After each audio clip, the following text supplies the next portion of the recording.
Baga beach north ഗോവയിലെ ഏറ്റവും മികച്ച ബീച്ചുകളിലൊന്ന്. വാട്ടർ സ്പോർട്സ് ആക്ടിവിറ്റീസായ parasailing, jet ski, wind surfing, kite സർഫിങ്ങിനൊക്കെ പേരുകേട്ട സ്ഥലം.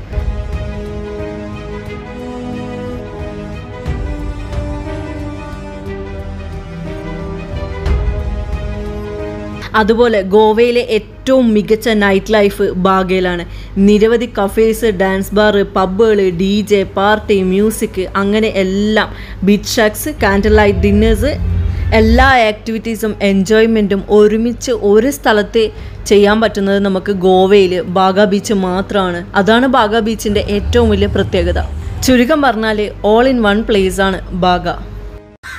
ബാഗ ബീച്ചിലേക്ക് പോണ റോഡിൻ്റെ സൈഡിൽ തന്നെയാണ് നമ്മുടെ പ്രോപ്പർട്ടി വരുന്നത്. ഇതാണ് നമ്മുടെ പ്രോപ്പർട്ടി. അതിൻ്റെ റിസപ്ഷൻ ഈ കാണുന്നത്. ഇവിടെ ഹട്ട്സിനൊക്കെ കുറേ നോക്കി, പക്ഷെ ഇവിടെ ഹട്ട്സും ഹോട്ട് കോട്ടേജൊന്നും ഇല്ലയെന്ന് അവർ പറഞ്ഞത്. ഇവിടെ ഇപ്പം ബാഗ ബീച്ചിന് തൊട്ടടുത്തുള്ള ഈ ഒരു സ്ഥലം നമ്മൾ സെലക്ട് ചെയ്തത്. വലിയ കുഴപ്പമില്ല കേട്ടോ ഈ ഒരു പ്രോപ്പർട്ടി. അപ്പോൾ ഈ ഒരു കോർണറിലായിട്ടാണ് നമ്മളെ റൂം വരുന്നത്. നമ്മൾ ആക്ച്വലി തുണിയൊക്കെ ബീച്ചിൽ പോയതൊക്കെ ഇവിടെ തന്നെ കൊണ്ടുവന്ന് ആറിയിട്ടു.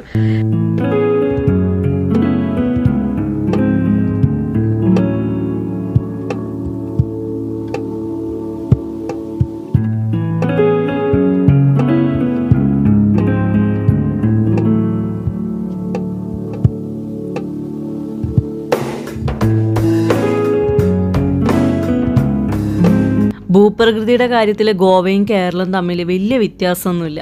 അതിൻ്റെ ഉദാഹരണമാണ് ഈ കാണുന്നത്. നമ്മൾ ഈ താമസിക്കുന്ന പ്രോപ്പർട്ടീൻ്റെ ഫ്രണ്ടിൽ നിരവധി വാഴകളും തൈകളും ചെടികളും പൂക്കളൊക്കെ നട്ടുപിടിപ്പിച്ചിട്ടുണ്ട്.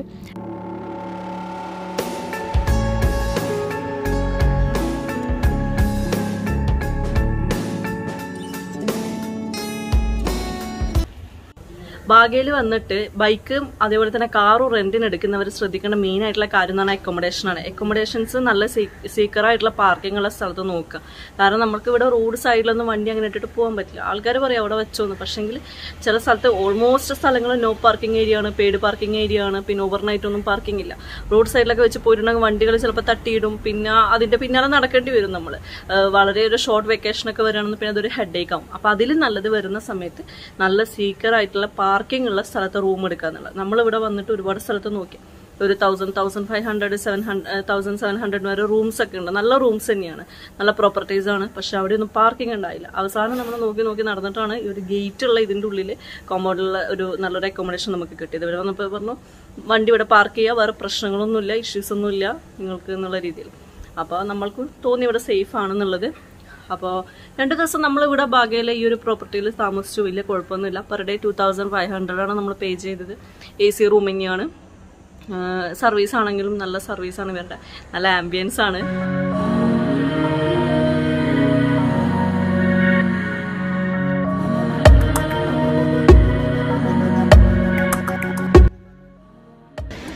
നമ്മൾ താമസിക്കുന്ന റൂമിൻ്റെ അടുത്ത് നിന്ന് ഈ ബാഗ ബീച്ചിലേക്ക് നിസാര മിനിറ്റുകളുള്ളൂ. ഒരു 2-3 മിനിറ്റ് കൊണ്ട് നടന്നു കഴിഞ്ഞാൽ ഇവിടെ എത്താം.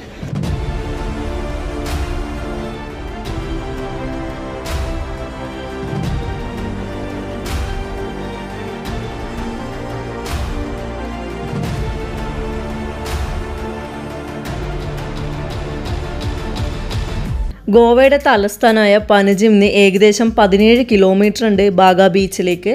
ബാഗ ബീച്ചിലേക്ക് നിങ്ങൾക്ക് എങ്ങനെ വേണമെങ്കിലും എത്തിച്ചേരാം. റെൻ്റ് കാർ എടുക്കാം, ബൈക്ക് എടുക്കാം, അതെല്ലാം ടാക്സി അവൈലബിൾ ആണ്. പിന്നെ പബ്ലിക് ട്രാൻസ്പോർട്ടേഷൻ വളരെ കുറവാണ് ഈ ഒരു ഭാഗത്തൊക്കെ, വിരലിലെണ്ണാവുന്നതേ ഉള്ളൂ. അതുകൊണ്ട് പബ്ലിക് ട്രാൻസ്പോർട്ടേഷൻ ആശ്രയിക്കാത്തായിരിക്കും നല്ലത് ഗോവയിലേക്ക് വരുന്ന സമയത്ത്.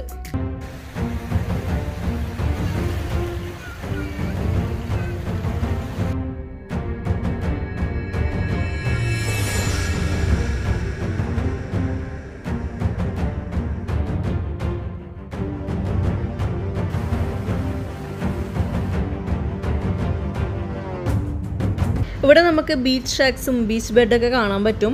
നമുക്ക് വേണമെന്നുണ്ടെങ്കിൽ ഇവിടെ വന്നു കഴിഞ്ഞാൽ റെസ്റ്റ് എടുക്കുക. അതിന് പെർ അവർ ചാർജ് ഉണ്ട്. ചില സ്ഥലത്ത് 50, ചില സ്ഥലത്ത് 100, അങ്ങനെയൊക്കെയാണ്. വേണമെന്നുണ്ടെങ്കിൽ നമുക്ക് എക്സ്ട്രാ മസാജും കാര്യങ്ങളെല്ലാം തന്നെ ചെയ്തു തരാൻ വേണ്ടിയിട്ട് ആൾക്കാർ എപ്പോഴും അങ്ങോട്ടും ഇങ്ങോട്ടൊക്കെ നടക്കുന്നതാണ്. അതേപോലെ ഇവിടെ വന്ന് കിടന്നു കഴിഞ്ഞാൽ നമുക്ക് ഡ്രിങ്ക്സ്, കോക്ടെയിൽ, ബീർ എന്ത് വേണമെങ്കിലും നമുക്ക് അവർ കൊണ്ടുതരും പറഞ്ഞു കഴിഞ്ഞാൽ.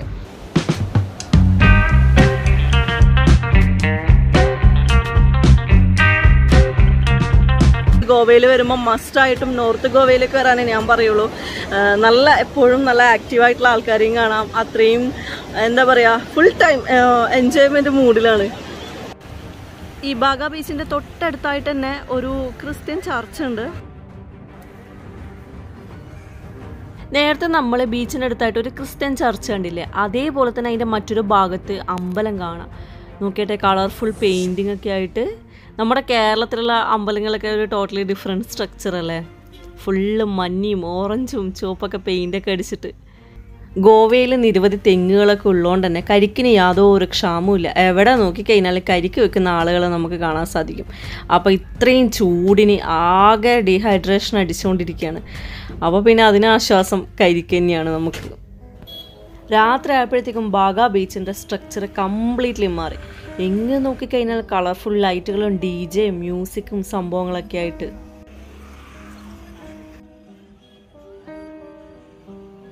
നമ്മളിപ്പം ബാഗ ബീച്ചിൽ നൈറ്റിൽ ഇവിടെ ബീച്ച് സൈഡിലായിട്ട് ഇഷ്ടംപോലെ നമുക്ക് എന്താ പറയുക റെസ്റ്റോറൻറ്റും പിന്നെ ബാറുകളും ഒക്കെ നമുക്ക് കാണാൻ സാധിക്കും. അവിടെ ഒരുപാട് ക്യാൻഡിൽ ലൈറ്റ് ഡിന്നർ ഉൾപ്പെടെയുള്ള ബാറ് നമുക്ക് ഇവിടെ കാണാം. അപ്പോൾ നമ്മളിപ്പോൾ ഇവിടെ ഒരു ക്യാൻഡിൽ ലൈറ്റ് ഡിന്നറിന് വന്നിട്ടുള്ളത്. ഇവിടെ മെഴുതിരിയൊക്കെ കത്തിച്ച് വെച്ചിട്ടുണ്ട്. ആദ്യമായിട്ടാണ് ഒരു ക്യാൻഡിൽ ലൈറ്റ് ഡിന്നറിന് വരുന്നത് അല്ലേ? നമ്മൾ ഇതുവരെ വന്നിട്ടില്ലല്ലോ. എൻ്റെ ലൈഫിൽ ആദ്യമായിട്ടാണ് നമ്മളിന്ന് ക്യാൻഡിൽ ലൈറ്റ് ഡിന്നറിന് വന്നിരിക്കുന്നത്, അതും ബീച്ച് സൈഡിൽ. രാത്രി ആയതുകൊണ്ട് പിന്നെ വേറെ കൂടുതലൊന്നും കാണില്ല. പിന്നെ ഈവൻ സെൽഫി പോലും അത്ര ക്ലിയർ ഇല്ല, കാരണം ഇവിടെ അത്രയും വെളിച്ചമൊന്നുമില്ല, ഈ മെഴുതിരിയുടെ വെളിച്ചം മാത്രമേ ഉള്ളൂ. ഇവിടെ ഇവരുടെ മെനുവിൽ ഒരുപാട് വെറൈറ്റി കോക്ടെയിൽ നമുക്ക് കാണാൻ സാധിക്കും. നിങ്ങൾക്ക് റമ്മിലോ വോഡ്കയിലോ വിസ്കിയിലോ ജിന്നിലോ ഏതിൽ വേണേലും അവർ മിക്സ് ചെയ്ത് തരും, നിങ്ങളുടെ ചോയ്സിന് നിങ്ങളുടെ ഇഷ്ടത്തിനനുസരിച്ച്. അതേപോലെ ഫുഡും അവൈലബിൾ ആണ്. പിന്നെ ഗോവയിൽ വന്നിട്ടുള്ള ഫുഡ് കഴിച്ചുള്ള ഒരു എക്സ്പീരിയൻസ് വെച്ച് പറയുകയാണെന്നുണ്ടെങ്കിൽ ഫുഡിനും ഡ്രിങ്ക്സിനും എല്ലാം തന്നെ ചീപ്പ് ആൻഡ് ബെസ്റ്റ് ബാഗ ബീച്ചിലാണ്.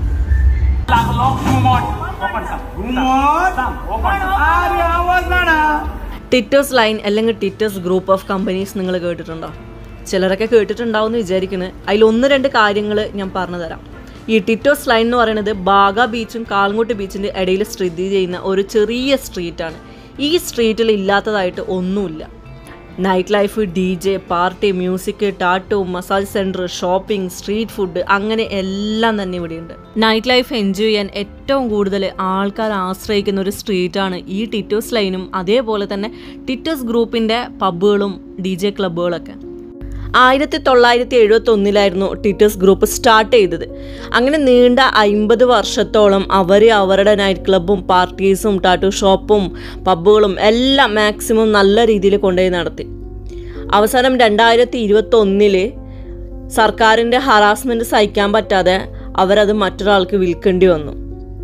ഹറാസ്മെൻറ്റ് എന്ന് പറഞ്ഞു കഴിഞ്ഞാൽ അദ്ദേഹം പറഞ്ഞ വാക്കുകളെല്ലാം തന്നെ സോഷ്യൽ മീഡിയയിൽ വൈറലാണ്.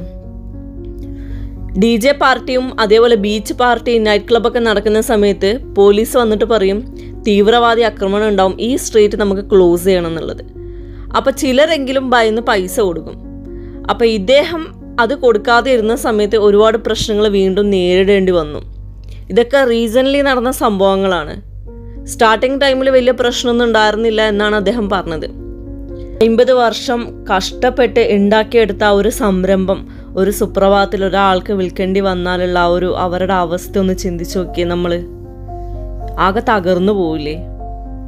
ടിറ്റോസ് ഗ്രൂപ്പ് ഓഫ് കമ്പനീസിൻ്റെ ഓണറായ റിച്ചാർഡ് ഡി സൂസ പറഞ്ഞ വാക്കുകളെല്ലാം തന്നെ സോഷ്യൽ മീഡിയയിൽ വൈറലാണ്. കൈക്കൂലി നൽകാതെ ഒരാൾക്കും ബിസിനസ് ചെയ്യാൻ കഴിയില്ല എന്ന സത്യം അദ്ദേഹം മനസ്സിലാക്കി. ഞാൻ ഗോവയെ സ്നേഹിക്കുന്നു, എൻ്റെ അടുത്ത സംരംഭം അഴിമതി ലക്ഷ്യമിടുന്നതിനായിരിക്കും എന്നാണ് അദ്ദേഹം പറഞ്ഞ വാക്കുകൾ. ടിറ്റോസ് ലൈൻ ഇത്രയും ഫേമസ് ആയതും ഈ ടിറ്റോസ് ലൈൻ എന്നുള്ള പേര് വന്നതുപോലും ഈ ടിറ്റോസ് ഗ്രൂപ്പ് ഓഫ് കമ്പനീസിൻ്റെ അത്രയും ഫേമസ് ആയിട്ടുള്ള നൈറ്റ് ക്ലബ്ബും പാർട്ടികളും ഒക്കെ അവിടെ ഉള്ളതുകൊണ്ട് മാത്രമാണ്. ലക്ഷക്കണക്കിന് ടൂറിസ്റ്റുകൾ വരുന്നതും ഗോവയ്ക്ക് വരുമാനം ഉണ്ടാകുന്നതും എല്ലാം അതിൻ്റെ ശരിക്കും പറഞ്ഞ ബേസ് എന്ന് പറയുന്നത് ഇതുപോലുള്ള സംരംഭകരാണ്. അപ്പോൾ ഇതറിയാതെ ചില മണ്ടന്മാരാണ് അതിന് തകർക്കാനായിട്ട് ശ്രമിക്കുന്നത്. ഇങ്ങനെ സർക്കാരിൻ്റെ ഭാഗത്ത് നിന്ന് തന്നെ ഇത്രയും മോശമായ പ്രവർത്തികൾ വരുമ്പോൾ അവർ ചിന്തിക്കുന്നില്ല നാളെ എന്താകും സ്ഥിതി എന്നുള്ളത്. നമുക്കറിയാം ലോകത്തിന് മുമ്പിലും ഇന്ത്യയിലും ഏറ്റവും മികച്ച ബീച്ച് ടൂറിസം ഉള്ളത് ഗോവയിലാണെന്നുള്ളത്. അത് നശിപ്പിക്കാൻ ഇതേപോലുള്ള ചില ആളുകൾ മാത്രം മതി. അതാണ് ഈ 50 വർഷത്തെ ഈ ടിറ്റോസ് ഗ്രൂപ്പിൻ്റെ കമ്പനി നമുക്ക് എല്ലാവർക്കും കാണിച്ചു തരുന്നത്. റോഡിലൂടെ കാഴ്ചകൾ കണ്ട് നടക്കുമ്പോഴാണ് ഇത് കാണുന്നത്, അതായത് ഫിഷ് സ്പാ. അത് കണ്ട ഉടനെ തന്നെ അരുണായിട്ട് ചാടി കയറിപ്പോയി ആ വെള്ളത്തിൽ കാലും വെച്ചിരുന്നു. ഞാൻ പോയി, എനിക്കെന്തോ ഒരു ഇറിറ്റേഷൻ പോലെ തോന്നി, ഞാൻ ചെയ്യാൻ നിന്നില്ല.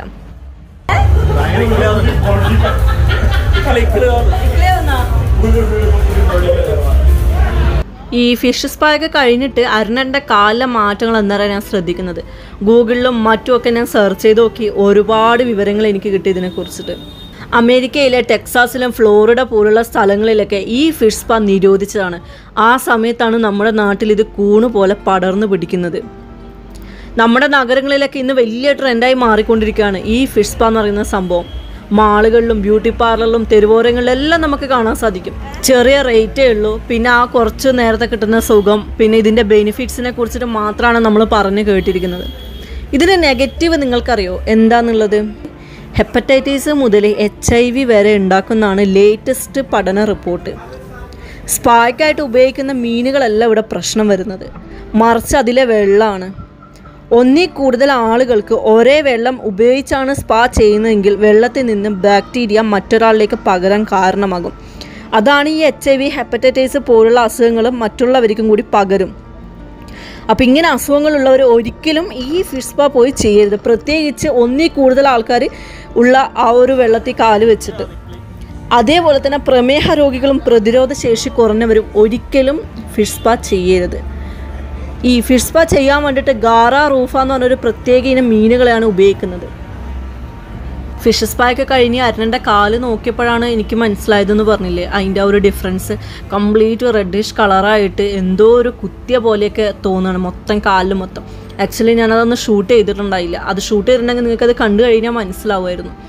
അപ്പോൾ ഞാനിത് ഇത്രയും കാര്യങ്ങൾ പറഞ്ഞത് നിങ്ങളുടെ ഫ്രണ്ട്സോ റിലേറ്റീവ്സോ പോയി ചെയ്യുകയാണെന്നുണ്ടെങ്കിൽ അവരുടെ അടുത്ത് പറയുക. കാരണം ഇങ്ങനെയുള്ള പകർച്ചവ്യാധികൾ വരാനുള്ള ചാൻസ് കൂടുതലാണ്. പ്രത്യേകിച്ച് നമ്മൾ ഏതെങ്കിലും ഒരു ടൂറിസ്റ്റ് സ്പോട്ടിൽ ചെന്ന് കഴിയുമ്പോൾ പല ഭാഗത്തു നിന്നുള്ള ആൾക്കാരുണ്ട് അവിടെ വരുന്നത്. അപ്പോൾ എന്തൊക്കെ അസുഖങ്ങളും നമുക്ക് പകരും നമുക്ക് പറയാൻ പറ്റില്ല. അപ്പോൾ നമ്മൾ തന്നെ നമ്മൾ സൂക്ഷിച്ചാൽ അത്രയും നല്ലത്. പരിപാടികളൊക്കെ കഴിഞ്ഞ് ഫുഡ് കഴിക്കാനായി റെസ്റ്റോറൻറ്റിൽ കയറി. അവിടുത്തെ കാഴ്ചകളുണ്ട്, ഷോക്കേസ് ചെയ്ത് വെച്ചിരിക്കുന്ന എന്തൊക്കെയാന്ന്. ഡ്രിങ്ക്സ്, ആൽക്കഹോളിക്, വിസ്കി, റമ്മ്, ജിന്ന്, ഫെനി തുടങ്ങിയ എല്ലാ സാധനങ്ങളുടെയും സാമ്പിൾ കളക്ഷൻസ് വെച്ചിട്ടുണ്ട്. ഈ ഗോവയിലെ ഏറ്റവും വലിയ പ്രത്യേകത എന്താണെന്നറിയോ? തട്ടുകട മുതൽ 5 സ്റ്റാർ ഫെസിലിറ്റി വരെയുള്ള ഹോട്ടലിൽ വരെ നമുക്ക് ഈ സംഭവം ലഭിക്കുന്നില്ല. നമ്മുടെ നാട്ടിൽ ഇതൊക്കെ നമുക്ക് കണി കാണാൻ പറ്റുമോ? ആകെ ബീവറേജിലോ അല്ലെങ്കിൽ നല്ല 5 സ്റ്റാർ ഹോട്ടലിലൊക്കെ പോയാലും നമുക്ക് കാണാൻ പറ്റുള്ളൂ. ഫാമിലിയൊക്കെ ആയിട്ട് പോയിട്ട് ഒരു 2 ഗ്ലാസ് ബീറോ അല്ലെങ്കിൽ എന്തെങ്കിലുമൊക്കെ അടിക്കണം എന്നുണ്ടെങ്കിൽ എന്ത് ചെയ്യണം? 5 സ്റ്റാർ ഹോട്ടലിൽ പോകണം. അല്ലാന്നുണ്ടെങ്കിൽ ബീവറേജിലോ മറ്റോ വാങ്ങിച്ചിടന്ന് നമ്മുടെ വീട്ടിലിരുന്ന് അടിക്കണം.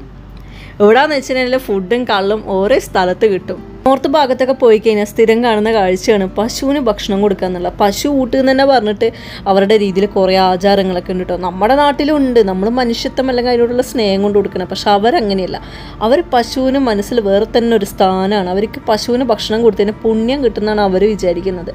റോഡ് സൈഡിൽ വരെ അവർ പശുവിനെ കണ്ടു കഴിഞ്ഞാൽ അപ്പം അവർ ഭക്ഷണം വാങ്ങിച്ചിട്ട് കൊടുക്കും. അങ്ങനെ കറക്കൊക്കെ കഴിഞ്ഞ് പോവാൻ നേരത്താണ് ഈ ഒരു പഞ്ചാബി കുൽഫി കട കാണുന്നത്. എന്തായാലും 2 ട്രിപ്പ് ഭക്ഷണം കഴിഞ്ഞു, അപ്പോൾ ഇനി ഒരു ട്രിപ്പും കൂടി കഴിക്കാനുള്ള സ്പേസ് ഉണ്ട്. അപ്പോൾ അവിടെ നിന്ന് ഒരു കുൽഫിയും ഒരു ലസ്സി ഓർഡർ ചെയ്തു.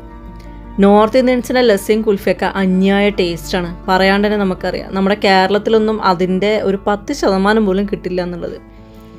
അപ്പോൾ എൻ്റെ ഫേവറേറ്റ് ആയ ലസ്സി കുൽഫി 2 ഓർഡർ ചെയ്ത് കഴിച്ചു. അന്യായ ടേസ്റ്റായിരുന്നു. അവിടുത്തെ ബാബയാണെങ്കിൽ നല്ല സ്വഭാവം, നല്ല സംസാരം, നല്ല പെരുമാറ്റം. സാധാരണ ക്യാമറയും കൊണ്ട് പോകുമ്പോൾ എല്ലാവരും ഓടിക്കാറാണ് പതിവ്. പക്ഷെ ഇദ്ദേഹം കുറേ കഥകളും സംഭവങ്ങളൊക്കെ പറഞ്ഞു തന്നു. എന്തായാലും നല്ലൊരു ദിവസമായിരുന്നു കേട്ടോ ഇന്നത്തേത്. ഗോവയിലെ നമ്മുടെ ഫസ്റ്റത്തെ ദിവസം നോർത്ത് ഗോവയിൽ ഇവിടെ ബാഗ ബീച്ചിലാണ് നമ്മൾ വന്നിട്ട് ഇവിടെ സ്റ്റേ ചെയ്തതും. ബാഗ ബീച്ചിലാണ് നമ്മൾ ഫുള്ള് ലോക്കൽ മാർക്കറ്റ്സ് ഒക്കെ നമ്മളൊക്കെ ഇറങ്ങി ഇവിടുത്തെ ഫുഡൊക്കെ ട്രൈ ചെയ്തു. അപ്പോൾ എന്താ പറയുക, നല്ലൊരു എക്സ്പീരിയൻസ് ആട്ടോ ബാഗ ബീച്ചിൽ. ഭയങ്കര ക്രൗഡാണ്, ഒച്ചപ്പാടും ബഹളം എല്ലാം തന്നെയുണ്ട്. പക്ഷെ അങ്ങനെ ഒരു ലൈഫ് എൻജോയ് ചെയ്യുന്നവർക്ക് ബാഗ ബീച്ചൊന്നും കുഴപ്പമില്ല. എന്താ പറയുക, സൈലന്റ് ആയിട്ട് പോകുന്നവർക്കാണെങ്കിൽ സൗത്ത് ഗോവയാണ് ബെറ്റർ. പക്ഷെ നമുക്ക് സൈലന്റ് ആയിട്ട് ഇരിക്കാൻ എനിക്ക് താല്പര്യമില്ല. ഓൾറെഡി ഒരു സൈലന്റ് ആയിട്ടുള്ള വളരെ ശാന്തമായിട്ടുള്ള ഒരു സ്ഥലത്തു നിന്നാണ് ഞാൻ വരുന്നത്. അപ്പൊ പിന്നെ എനിക്ക് വീണ്ടും സൈലന്റ് ആയിട്ട് ഇരിക്കുന്നുണ്ട് താല്പര്യമില്ലാത്ത ഞാൻ എന്താക്കി ഇത്രയും ക്രൗഡും പാർട്ടിയും DJ ഒക്കെ ഉള്ള എനിക്ക് കാണുന്നത് ഭയങ്കര ആഗ്രഹം. അതുകൊണ്ട് ഞാനിവിടെ ബാഗ ബീച്ചിൽ വന്നത്. പിന്നെ എന്താ പറയുക ഇത്രയും പബ്ലിക്കായിട്ട് അല്ലെങ്കിൽ ഇത്രയും ആൾക്കാരെയൊക്കെ മുമ്പിൽ വെച്ചിട്ട് ബീറൊക്കെ അടിക്കുന്നത് ഇവിടെ ഗോവയിൽ വന്നിട്ടാണ്. നമ്മൾ നോർമലി എവിടെ ചെന്ന് കഴിഞ്ഞാലും റെസ്ട്രിക്ഷൻസ് ഉണ്ടാവും, പബ്ലിക്കായിട്ട് നമ്മൾ കഴിക്കാൻ പാടില്ല എന്നുള്ളത്. ഒന്നിക്ക് നമ്മുടെ റൂമിൽ അല്ലെങ്കിൽ ബാറ് അല്ലെങ്കിൽ അങ്ങനെയുള്ള സ്ഥലങ്ങളൊക്കെ ഉണ്ടല്ലോ, അവിടെ മാത്രമല്ല അടിക്കാൻ പാടുള്ളൂ. പക്ഷെ ഇവിടെ ഗോവയിൽ വന്നപ്പോൾ മൊത്തം എല്ലാ സ്ഥലത്തും നമ്മൾ ചായയും കാപ്പിയൊക്കെ കുടിക്കുന്നില്ല. നാട്ടിൽ അതേപോലെയാണ് ഇവിടെ ബീറും വൈനൊക്കെ കിട്ടുന്നത്. ഇവിടെ നമ്മൾ കഴിഞ്ഞ ദിവസം രാത്രി 1 മണിക്ക് റെസ്റ്റോറൻറ്റിൽ ഫുഡ് കഴിക്കാൻ വേണ്ടി പോയത്.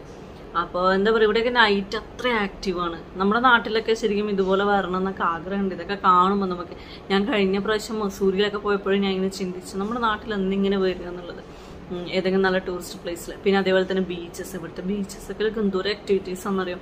എത്ര ആൾക്കാർക്ക് തൊഴിലവസരങ്ങൾ, എത്ര ആൾക്കാർക്ക് എന്തൊക്കെ കാര്യങ്ങൾ. നമ്മുടെ നാട്ടിലൊക്കെ എന്തുകൊണ്ട് ഇങ്ങനത്തെ വരാത്തതെന്ന് ഞാൻ ചിന്തിക്കുന്നത്. നമ്മുടെ നാട്ടിൽ ഇപ്പോൾ വർക്കിലൊക്കെ ഇപ്പം അത്യാവശ്യം നല്ല രീതിയിൽ ഡെവലപ്പ് ആയിട്ടുണ്ട്. പക്ഷെ അതല്ല ഞാൻ പറഞ്ഞത്, വേറെ നമ്മുടെ കണ്ണൂരിലൊരു മുഴപ്പിലങ്ങാട് ബീച്ചുണ്ട്, അതൊക്കെ വളരെ ശോകാവസ്ഥയാണ് അതിൻ്റെയൊക്കെ. ഞാൻ കഴിഞ്ഞ പ്രാവശ്യം 2021 നാട്ടിൽ പോയിട്ടുണ്ടായിരുന്നു. ആ സമയത്ത് എനിക്കൊന്ന് ഒക്ടോബർ നവംബർ ആ മാസം പോയത്. അപ്പോൾ അവിടെ പോയപ്പം വളരെ ശോകാവസ്ഥയാണ്. നമ്മുടെ ഏഷ്യയിലെ ഏറ്റവും വലിയ ഡ്രൈവിംഗ് ബീച്ചാണ് മുഴപ്പിലങ്ങാട് ബീച്ച്. ഈവൻ അവിടെ ഒരു ടോയ്ലറ്റ് പോലും ഇല്ല. അവിടെ ചെന്നിട്ട് അവരോട് ചോദിച്ചപ്പോൾ പറഞ്ഞു, ഇവിടെ ടോയ്ലറ്റ് ഉണ്ട് പക്ഷെ വെള്ളമില്ലാന്ന്. ബീച്ചിനടുത്തുള്ള ഈ ഒരു ടോയ്ലറ്റിൽ വെള്ളമില്ലാന്ന്. എന്ത് പറയാനാന്ന്. അപ്പോൾ ടൂറിസം ഡെവലപ്പ് ആക്കാൻ വേണ്ടി അവർക്ക് താല്പര്യം ഉണ്ടാവില്ല. അല്ലെങ്കിൽ ഈ ഒരു ഇത്രയും വലിയൊരു ബീച്ച് ഉണ്ടായിട്ട് അവർക്ക് എന്തൊക്കെ കാര്യങ്ങൾ ചെയ്യാൻ പറ്റുമല്ലേ. ചിലപ്പോൾ എന്തെങ്കിലും ഒരു 5-10 വർഷം കഴിയുമ്പോൾ വരുമായിരിക്കും. വന്നതിന് അത്രയും നല്ലത്. കാരണം നമ്മുടെ കേരളത്തിലുള്ളവർക്ക് അവിടെ തന്നെ എൻജോയ് ചെയ്യുക ഇഷ്ടംപോലെ സംഭവങ്ങളൊക്കെ. പിന്നെ അവിടുത്തെ നമ്മുടെ മുഴപ്പിലങ്ങാട് ബീച്ചിലെ ആ ഒരു ടോയ്ലറ്റിൽ വെള്ളം ഇല്ല എന്ന് പറഞ്ഞപ്പോൾ ഞാൻ ചിന്തിച്ചെന്താണെന്ന് പറയുക, കശ്മീരിൽ എത്രയോ മലമുകളിൽ കിടക്കുന്നത് വെള്ളം എത്തിക്കാൻ ബുദ്ധിമുട്ടുള്ള, അത്രയും ബുദ്ധിമുട്ടുള്ള സ്ഥലങ്ങളിൽ വരെ ടോയ്ലറ്റും വെള്ളവും അവൈലബിൾ ആണ്. അപ്പം എത്രത്തോളം എന്താ പറയുക, കശ്മീരൊക്കെ എത്രത്തോളം അവിടുത്തെ ആൾക്കാർക്ക് അത് ടൂറിസം എന്ന് പറയുന്നത് അവരുടെ ജീവിതമാണ്. അതവർക്ക് അറിയാം. അതുകൊണ്ടായിരിക്കും അവരത്രയും അതിന് വേണ്ടിയിട്ട് കഷ്ടപ്പെടുന്നുണ്ട്. പക്ഷെ നമ്മുടെ കേരളത്തിലുള്ളവർക്ക് നേരെ മറിച്ചാണ്. കേരളത്തിലുള്ളവർക്ക് മാക്സിമം ജോലിയുണ്ട്. പിന്നെ ഓൾമോസ്റ്റ് എല്ലാവരും പ്രവാസികളാണ്, അല്ലെങ്കിൽ വല്ല പുറത്തോട്ട് ജോലി ചെയ്യുന്ന ആൾക്കാരാണ്. അവർക്ക് വരുമാനം കംപ്ലീറ്റ് പുറത്തുനിന്നാണ് അല്ലേ. അപ്പോൾ അവർ ചിന്തിക്കേണ്ടാവും അത് മതിയാവുന്ന ചിന്തിക്കേണ്ടാവും. അതുകൊണ്ടായിരിക്കും എനിക്കൊന്ന് കേരളം അധികം ഇതുപോലത്തെ സംഭവങ്ങളൊന്നും വരാത്തത്. അപ്പോൾ നാളെ മുതൽ നമുക്കിനി ആക്ടിവിറ്റീസ് തുടങ്ങുകയാണ്. നമ്മുടെ ഗോവയിലെ ഒരുപാട് കാഴ്ചകളുണ്ട്, വ്യത്യസ്തമായ കാഴ്ചകൾ. അപ്പോൾ നമുക്ക് അതൊക്കെ നമ്മുടെ അടുത്ത വീഡിയോയിൽ കാണാം. അപ്പോൾ ഇന്നത്തെ വീഡിയോ ഞാനിവിടെ വൈൻഡപ്പ് ചെയ്യാണ്. So stay tune and thank you.